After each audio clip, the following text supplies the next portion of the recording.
vi i det 21. århundrede. Og folk, de er bare nogle svin. Prøv lige at se, der er affald over det hele. Og sidste år, der var jeg med til at samle affald her ved havet. Og vi samlede faktisk 12 poser af sådan nogle der.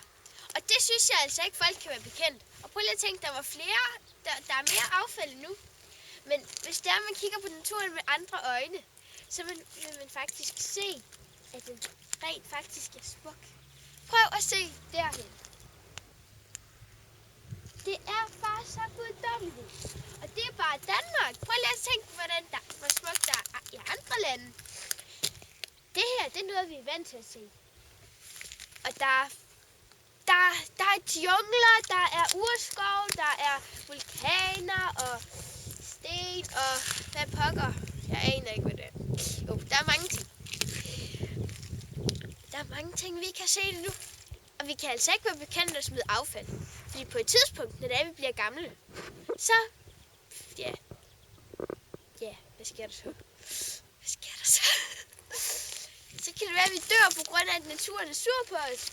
Fordi vi har forurenet den så meget. Vi skal bruge vores egen kraft til at... Ja, det gør vi egentlig allerede.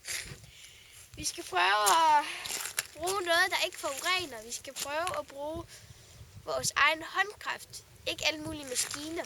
De forurener. Ligesom hulemænd og hvad pokker der er brugt deres håndkraft. Det skal vi også gøre. Ligesom de gamle egyptere. De brugte håndkraft. Og prøv lige at se, hvor dygtige de var til det. De lavede nogle kæmpe pyramider. Og det kan vi desværre ikke i dag. De tog nogle sten op, der vejede 1 ton eller flere tons. 12 tons måske. Jeg kan ikke huske det. Men prøv at tænke på det. Hvordan kunne de det? Det er der ingen, der ved. Men de forurener jo ikke. Naturen er flere millioner år gammel. Vi ved præcis ikke, hvor gammel den er. Vi ved, at dinosaurerne de døde på grund af en meteor. Der er flere forskellige teorier, men hvilken er den sande? Så vi ved i næste afsnit af naturens historie. Jeg kunne ikke rigtig huske noget. Naturens historie. Ja, det er dumt.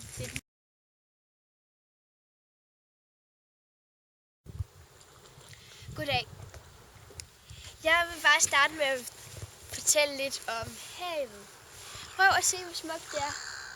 Der er så mange fugle, der svømmer, og ja, man kan se is.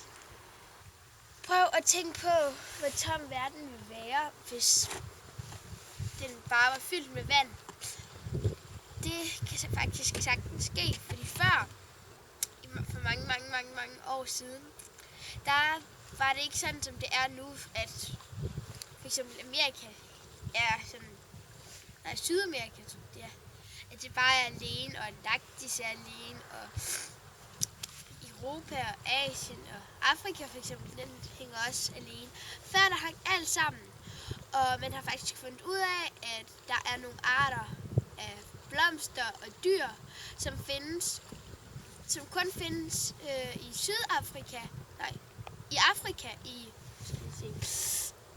nord, øst, syd, vest.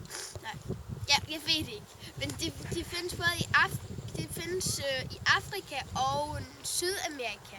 Så det vil sige, at det engang har hængt sammen. Og man kan faktisk se på kortet, at de er ligesom et puslespil. De kan sætte sammen. Og det er der også mange andre ting her på jorden, der kan. Altså, andre steder. Og det er ligesom is. Så man kan se, når det smelter, så hænger det ikke sammen. Det er lidt væk fra hinanden. Ligesom der er lidt huller der, hvor det ikke hænger sammen. Sådan der også med jorden. Men den smelter ikke. Det er bare havet, der kommer tættere og tættere på.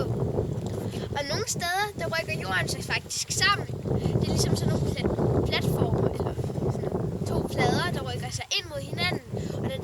Og den er det jo, så kan de ikke rigtig rykke sig sammen længere. Så sker det, at de kommer ind i hinanden sådan her. hul i. Og på et tidspunkt, så springer der alt muligt ud. Ligesom lava. Og mange steder er det bare et stort problem. Nogle steder er faktisk også blevet totalt begravet af den lava. Og ja, det er ikke så godt. Det kan jeg godt forestille mig. Det er måske ikke lige noget af den bedste død, man kan få. Men ligesom vi talte om Atlantis før. Nej, undskyld, vi talte om havet før. Og før i tiden, der har det faktisk der fandtes et land. Det mener man i hvert fald, det hed Antarktis. Nej, hvad snakker jeg om? Atlantis. Og man mener, at menneskene derovre er meget kloge, men det er åbenbart blevet, eller man mener, at det er blevet oversvømmet. Så der er ikke nogen, der har fundet det eller noget. Men nu når vi er i gang, så er der også nogen, der mener, at det er der, hvor Bermuda-trekanten er.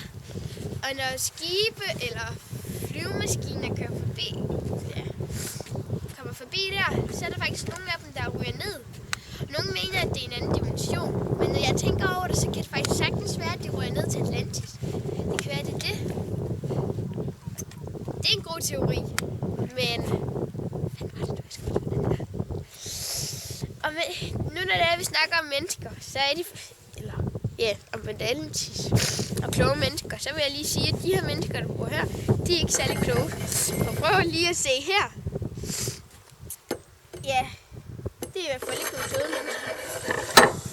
Og prøv lige at se, hvor meget skrald der er der. Jeg kunne godt tage det op, men det er måske, jeg tror faktisk, jeg falder ned, hvis det er. Jeg prøver lige. Jeg tager lige min mobil væk, så det er, den ikke går i stykker. Ja, det er. Jeg dykker. Ej, jeg dykker ikke. Kameramand, pas på, at du ikke træder på min mobil.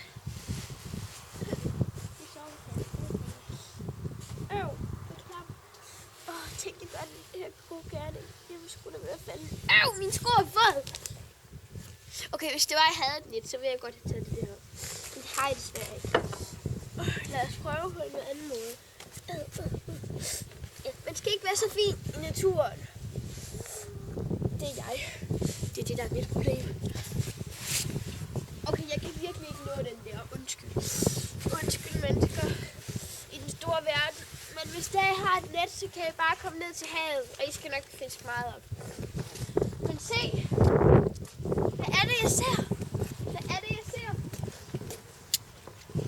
Det er et flaske.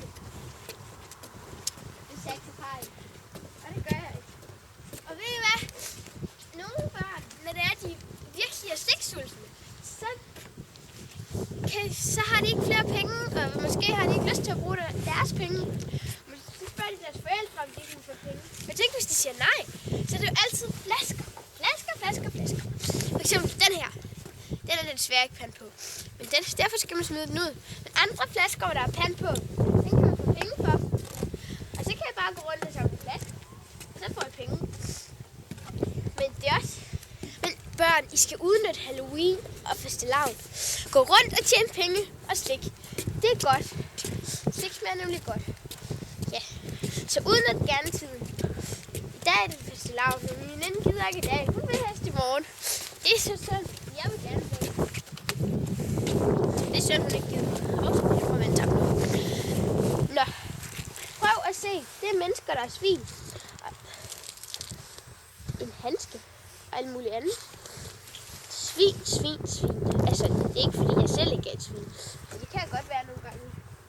Men prøv at gøre verden til et renere sted, som skrald. Farvel.